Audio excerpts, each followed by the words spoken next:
So basically you have exponents rules that say if you have some base to a power times the same base to a different power, basically you just add the exponents.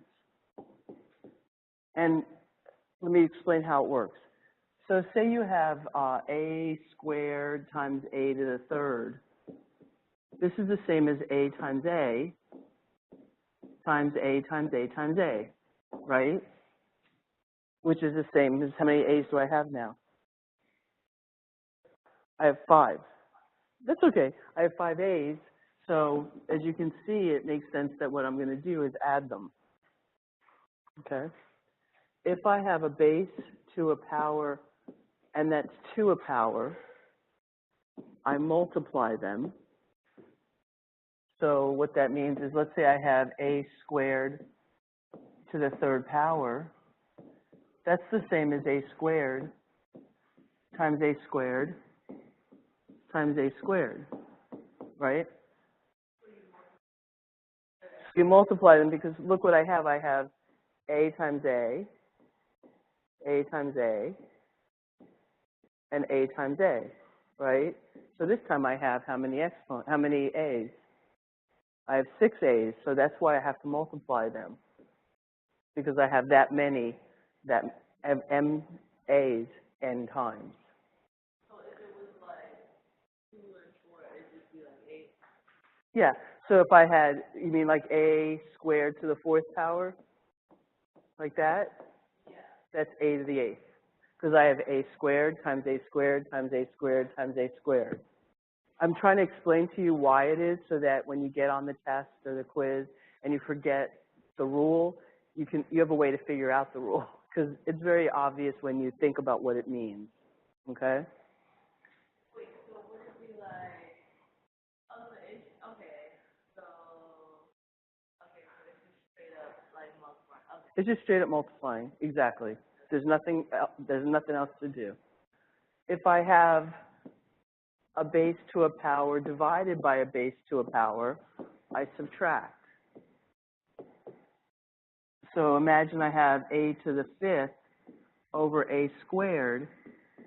This is equal a times a times a times a times a, right? 5 a's divided by 2 a's, and then I can cancel 2 of them, so it leaves me a to the 3rd, which is 5 minus 2.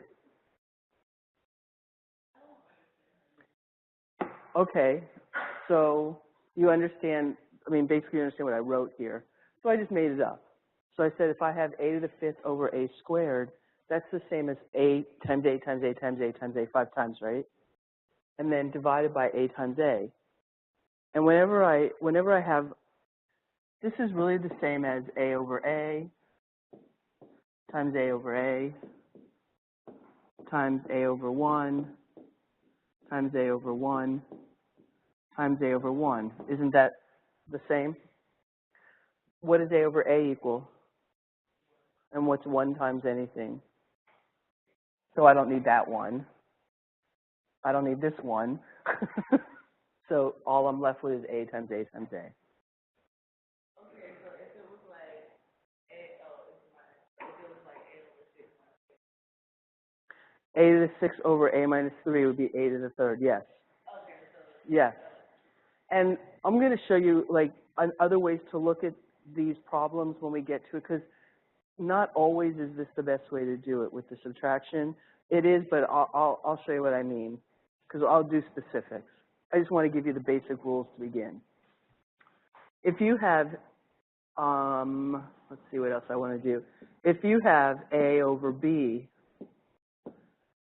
to the m, this distributes. This is the same as a to the m over b to the m, right? Because this is the same as, so let's say I have a over b to the 3rd. That's the same as a over b times a over b times a over b, which is equal a to the 3rd over b to the 3rd, right? So basically, whatever my exponent is, I'm going to do that thing 3 times, right? Or m times. So if I have a over b to the 3rd, That's the same as A over B times A over B times A over B. That make sense? But there's nothing to cancel. There's nothing to simplify. So I just multiply A times A, which gives me A to the third, over B times B, which gives me B to the third. So really all I do is just distribute that M, to evenly distribute it. If it's the same, like if I have A, C, then this would be C to the M. Like you just distribute it to everything that you have multiplied. It's not true if you have addition in the middle, but as long as all you have is multiplication, you just do this. Okay, so let's say I have A to the 0 power. So anything to the 0 power is always equal to 1 as long as A is not 0. 0 to the 0 power is different. But A to the 0 power is 1. Think about it like this. Let's say I have A to the third. That's equal to A times A, right? If I divide by A, if I divide both sides by A, I get A squared equals A times A, right? If I divide again by A, I get A equals A, or A to the 1 equals A. If I divide again by A, I get A to the 0 equals 1. So anything to the 0 power is always equal to 1. Okay? You don't understand why? Well, think about if I divide, so remember the rule for division is A to the M over A to the N equals A to the M minus N, right? So if I divide this side, the left side by A, then this is really to the 1 power, so this becomes A squared. And that's equal to A times A because one of these cancels. If I do this again, if I A squared over A, I get just A to the first power. And that if I divide this by A, I get an A. If I divide this by A again, so if I have A to the first power over A to the first power equals A over A, right? So this is equal A to the 0 because I subtract exponents, don't I? And what's A over A equal? Exactly. Good. Exactly. Okay. Let's see. These are the harder ones. So if I have A to the minus exponent, this is always equal to 1 over A to the M. So let's see if I can explain why so that it's not so confusing to you. But I can say that A to the minus M is equal A to the 0 minus M, right? That's true. And then if I use my exponent rule, that's the same as A to the 0 over A to the M, isn't it? Do you see that from this rule? Or maybe it's better if I go the other way. Let's say I'll do it the other way. Let's say I have A to the 0 over A to the M, okay? This is equal, well, let's even go further. 1 over A to the M is the same as A to the 0 over A to the M, which is the same as A to the 0 minus M, which is the same as A to the minus M. So A to the minus M is the same as 1 over A to the M. And I'll show you a better way to work with it. I'm just trying to have you understand the rules first. Okay? And the same thing is true. So if you think about this, aren't I really just taking the reciprocal and making it positive? The same thing is true if I have 1 over A to the minus M. This is the same as A to the M over 1, which is just the same as A to the M.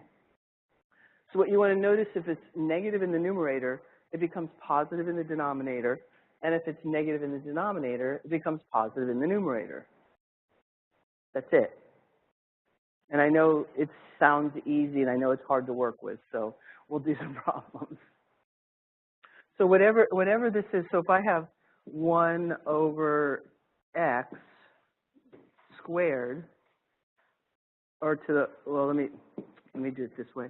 Let's say I have x to the minus 2, that's equal to 1 over x squared. Okay? And if I have 1 over if I have 1 over x to the minus 2, that's the same as x squared. They just flip and turn positive. That's really all that's happening. They flip and turn positive. And the reasons are what I showed you, but how to work with them, you don't actually need the reasons to work with them. I'm going to show you some helpful hints. So let's say I have this problem, and it says, write your answer without parentheses. So remember what I said, this is the same as doing whatever's in the parentheses 5 times, isn't it? So what I'm going to do is I'm going to say that's the same as 2 to the 5th, and then w to the 4th to the 5th. I'm going to take a little more time for the first few so that you understand what I'm doing. So does that make sense to go from here to here? Good. And so 2 to the 5th is 32. You don't have to know that offhand. And then w to the 4th to the 5th, which rule do we use for this? Exactly. This is multiplication rule. So this becomes w to the 20th and u to the 10th. Exactly. So let's say I have this problem. What can I do first? Does anybody have any ideas of how you would tackle something like this? So what I would do first, change this to look like this to begin, because what you're really doing here is you're getting all the bases have to be the same, don't they? So this kind of separates the things that are similar so that it doesn't look so confusing. Okay? Now, the numbers are probably the hardest one to deal with. We'll do that last. But you could do it first if you want. But what's y to the 3rd over y squared?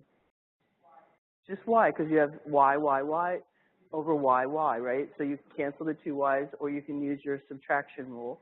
So this is equal to y. And then this becomes what? Z to the 3rd over z to the 3rd. It just becomes 1. Think about it. I mean, you can think about it both ways. Exactly. Because this is z to the 3 minus 3, which is z to the 0, which is 1. Or you can just say it's 1. Okay, so now, how are we going to simplify 49 over 21? Yes. Times 1? You can, but, well, let's finish and then you'll see. So I changed this to y, I changed this to 1, and I'm going to change this. So this, the easiest way that I can tell you to do these, if you're having any trouble, is just factor them,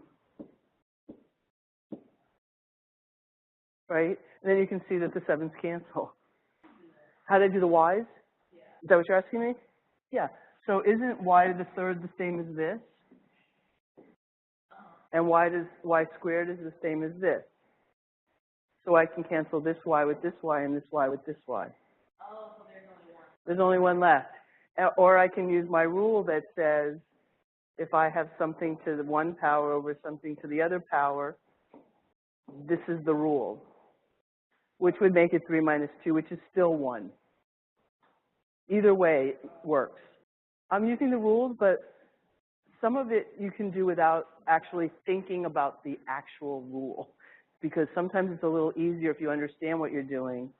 I don't know that when I do these problems I think about the rules unless I really have to use them. I mostly think about canceling. Okay? Yes?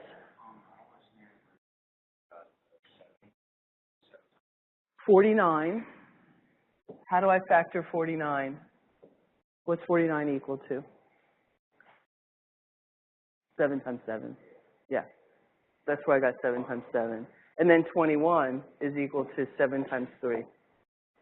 So I just, however you like to do these simplification things, I think it's a lot easier, depending on how hard the problem gets as far as what you have to simplify, to just factor everything and just cancel what you can. It's really your call. There's absolutely more than one way to do all these problems. As long as you use as long as the math rule you're using is an actual rule, it will work. Any other questions about this? This would be, yes. Well, This is what I would write. Because 7 over 3 times 1 is what? Yeah. So there's no real point in putting that extra 1 in there. Remember the base? Did I tell you the rule? I don't think I told you the exponent rule. This is a very important exponent rule. Let me tell you this exponent rule. If you have, let's say you have minus 3. Let's say you have minus 3 squared or minus 3 squared. Are these equal? Why? So what would the top one equal? And what's the bottom one equal? What? Good. So basically, here's the rule that you can easily remember this by. The exponent only acts on what it's next to. So here, the exponent is next to the 3, but it's not next to the negative, is it? So I take this negative, it becomes this negative, and then I have 3 times 3. So negative 3 squared is equal to negative 3 times 3.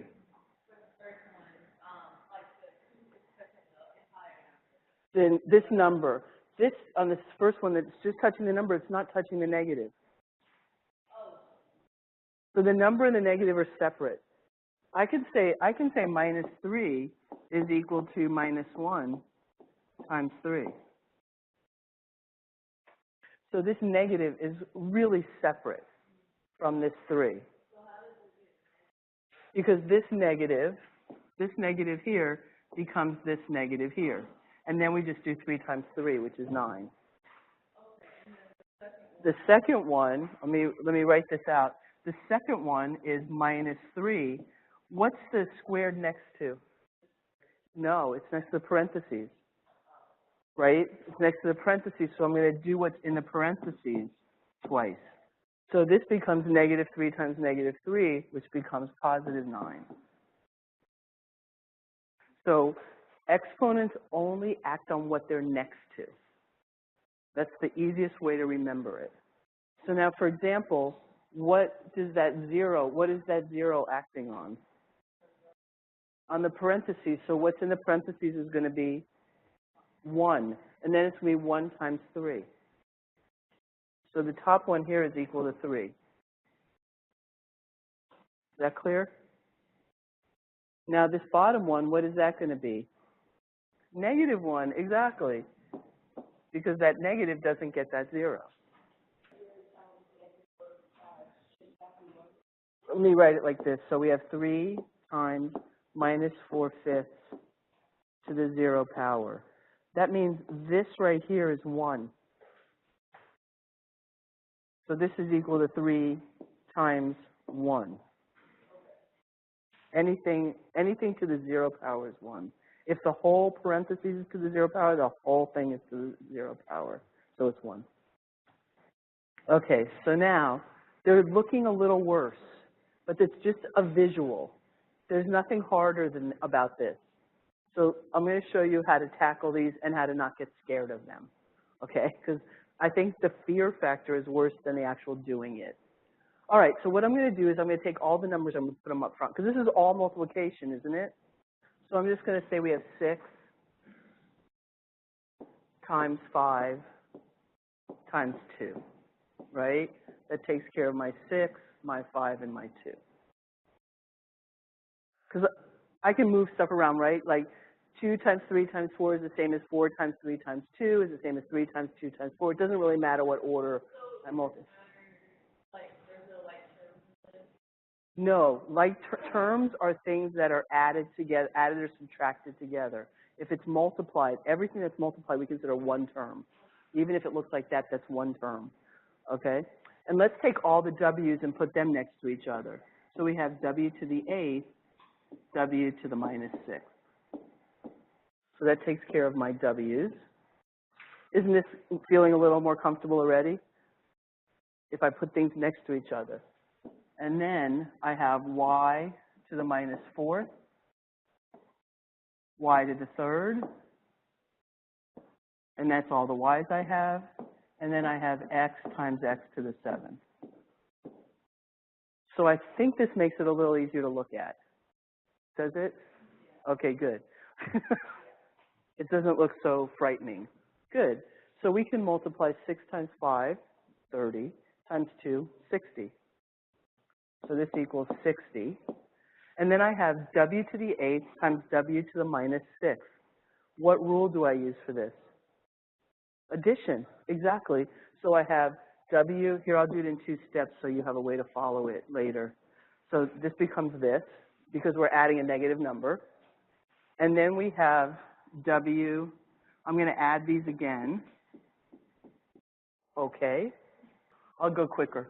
6 times 5 times 2 times w to the 8th, w to the minus 6, x, x to the 7th, y to the 3rd, y to the minus 4th. I think I got all of them right. So this was 60. This becomes w to the 8 minus 6. This becomes 8x. So x to, this is really the same as x to the first power, right? So x to the 1, I'm going to just do it in 2 steps. You don't have to do it in 2 steps. Okay? And then this becomes 60 w squared x to the 8th, y to the minus 1. Now notice it says use only positive integers, or positive exponents in your answer. So I have one that's not. So let me teach you how to handle these negative exponents best. Whenever you have negative exponents, make a line. Everything that has a positive exponent, leave wherever it is. Okay? So these are all really in the numerator, right? So I have 60 w squared x to the 8th. They stay where they are because they're already positive. But this y to the minus 1, because it's negative, goes down to the bottom. It just changes position. Yes? You don't have to. I was just trying to show you that there's a numerator and a denominator. So this is in the numerator, but it's negative. It goes in the denominator. If it was negative in the denominator, it would go into the numerator. I was just trying to show you that there really is a numerator and denominator here. But if you don't like it, that's the answer. You'll see why I'm doing what I'm doing as things get a little more difficult. Okay, so now notice this is a little more difficult because there's a lot of negative exponents. So what I'm trying to say is, I mean, I've taught this a few times. This is the thing that seems to work the best. That's why I'm teaching it to you, because I've taught it a lot of different ways, and this is the way that people seem to get it right the most. Okay, so first thing I'm going to do is I'm going to put the line, which is the fraction line. And everything with a positive exponent, I'm going to leave where it is. So where does the 6 go? Does the 6 have a negative exponent? No. There's no exponent next to the 6. That negative exponent is next to the n. You have to separate them. They're each, right, I know, that's why we're going over it. They're each individual piece. So that 6 stays right where it is. But the n has a negative exponent, right? So what happens to it? It goes into the denominator as a positive exponent. So this becomes n to the 9th. And then we have m to the minus 8. That goes into the denominator as a positive exponent. Does that make sense so far? Now I'm going to do the denominator. I have a 3. It stays where, no, it stays because it's by itself. That's okay. You'll get the hang of it. Don't panic. Okay? It stays in the denominator. Then I go m to the minus 3. That does what? Put it up. Positive in the numerator. And then n squared, it stays at the bottom, right? So I have an n squared. So now at least everything's got positive exponents. Now I can simplify. So I can say this is the same as 6 over 3. And everything I'm doing, you don't have to do all these steps. I'm just trying to show you what's happening. So I have m to the third over m to the eighth. So I'm putting my like variables together. And then I have 1 over n to the ninth n squared. Does that make sense? So the rule is when you have 1 over m to the minus n, this becomes, and if you have a negative exponent in the numerator, it becomes positive in the denominator. This is basically what's happening. Okay. So here I have m to the minus 3 in the denominator, so when I move it to the numerator, it becomes positive. So now we have this. Well, 6 over 3 is 2. And then the thing that'll help you is not to make negative exponents. So I know we have this rule that says we subtract this from the top from the bottom, and that would give you a negative exponent. I feel like it's easier to subtract the bigger number minus the smaller number. So 8 minus 3 is 5. And then where do you have more m's? In the denominator, so that's where they end up. I think that's a lot easier than making things negative. Okay, good. And then I have this 1. That doesn't, nothing happens there, but I have n to the ninth times n squared. That becomes n to the 11th. And that's the answer. Okay, so there's a lot of negative exponents here. Okay? What I think I would do, just because there's so much negative things going on, I would handle what's in the parentheses first. Okay? So I would say, and you don't have to. You can distribute that negative to each one of those terms, whatever you like. But I think in general, I would always simplify the inside the parentheses and then apply the exponent on the outside. So again, I have a negative exponent in the numerator, so it becomes positive in the denominator. Where does that 2 go? Stays. Stays right where it is. And then y to the minus 7th, that goes up. All right. Again, let's simplify what's inside the parentheses, and I get what? Just what's inside the parentheses. Y to the 4th over 2, because there's a 2 there. So this becomes y to the 4th, over 2. Yes, yes. Y to the 4th. So we have y to the 7th over y to the 3rd. So remember, we're subtracting exponents. Okay? You got it? Okay. So, because it has no exponent, or has a 1 as an exponent, but it's positive, right? If it had a negative 1, like if you had,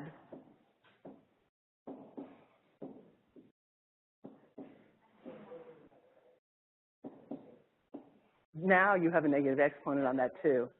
Yes. So positive ones not connected to positive numbers not connected to. Right. Exactly. There was a single 2 by itself. Correct. Correct. If I wanted to have a negative exponent or any exponent, I would just put it on there. That doesn't apply. The negative 7 doesn't apply to the 2. All right. Very good. So now there's a couple ways again to handle this. I can either distribute this first, or the way I would do it personally is, because this is a negative exponent, what really is going to happen is each one of these inside is going to flip, isn't it? Because they're going to be negative. They're each going to go negative. So I can say this is the same as 2 over y to the 4th to the 3rd power. So now look, I don't have any negative exponents. That's the nicest part of getting rid of all the negative exponents, because now we just deal with what we have. And we really have here, what do we have? 2 to the third over y to the 12th. So this is 8 over y to the 12th. Okay? So just break it down piece by piece. Don't go, ah! Okay? Don't panic. That's my best advice.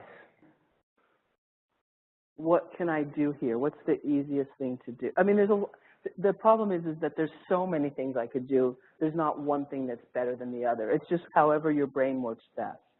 So I'm going to let you guys help me do this one. No. Yes. You can't move things that are inside the parentheses unless they're inside the same parentheses. Yes. These are in different parentheses. So I don't know what the next thing anybody was going to say. That's why I'm saying I'll let you guys do it. So I'll just put a bar here. Okay. I'll start there. Yep. Well, you can't really take things outside of this parentheses is the problem. Because what you have to do is what's inside the parentheses first. So maybe this is the best way. I'm trying to think of what the best way to teach it to you. So what if I do this? I think, you know what I think the best thing to do is distribute that 3 first. I think that's the best way. Because inside the parentheses, there's nothing to simplify. I would simplify what's inside the parentheses first. If there's nothing to simplify, then just like you would always do, if you think about it like this, if you had 3 times x plus 5, or let's say you had 3 times 2x plus 5 plus x plus 2, okay? So here, I would simplify what's inside the parentheses first, and then I would distribute, right? There's nothing to simplify, so I would just distribute. Same thing here. There's nothing to simplify inside the parentheses. Let's just distribute. Does that make sense? Okay. So I have 2 to the third, a to the minus 15, b to the minus 3. So now I've taken care of the numerator. Now I'm going to take care of the denominator. I have a to the 6th, b to the 12th. Does that make sense to everybody? Minus 5 times 3. You multiply, because if you have a base to a power, you multiply. Okay? You're good? You get it now? All right, good. Okay, so now we have 2 to the third, which is 8. Where does that a to the minus 15th go? It goes to the denominator, doesn't it? And where does the b to the minus 3 go? Down. Where does a to the 6th go? Stays. And b to the 12th? Stays. Good.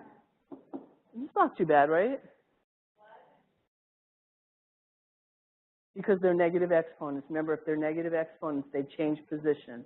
If they're in the numerator, they go to the denominator and become positive. If they're in the denominator and they're negative, they go to the numerator and become positive. Okay?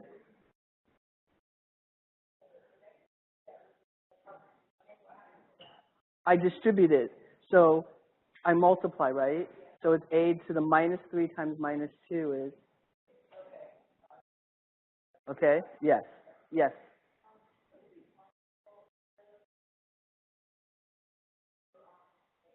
I'll tell you what, let's get the answer, and if you get the same answer, what you did was right.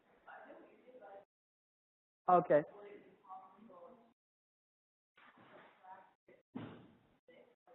Yes. Yes. So you'll get minus 21. That'll go into the denominator as a positive 21, which is exactly what I'm going to have anyway, right? That's what I'm saying. It doesn't really, the order doesn't necessarily matter. I'm just trying to show you, I think the simplest way through it but it may not be the simplest way for you. Whatever's the simplest way for you is fine. So now, again, we have 8 in the numerator. Everything's positive exponents. So now we combine a to the 15th and a to the 6th, and we get a to the 21, perfect. And then we combine b to the 3rd and b to the 12th, and we get b to the 15th, and that's my final answer. Good? All right. Any questions? So we just got rid of the parentheses through what we just did. Yes. As soon as I distribute, I get rid of the parentheses. Just like as soon as I distribute here, I get rid of the parentheses. Yes. Yes. And then we did exactly what we've done the rest of the time. Exactly. Yes. Yeah. The difference between this one and the one before it is the whole thing was in parentheses to the same power. So we simplified what was inside first. But here, they're both in different parentheses, so we have to do something different.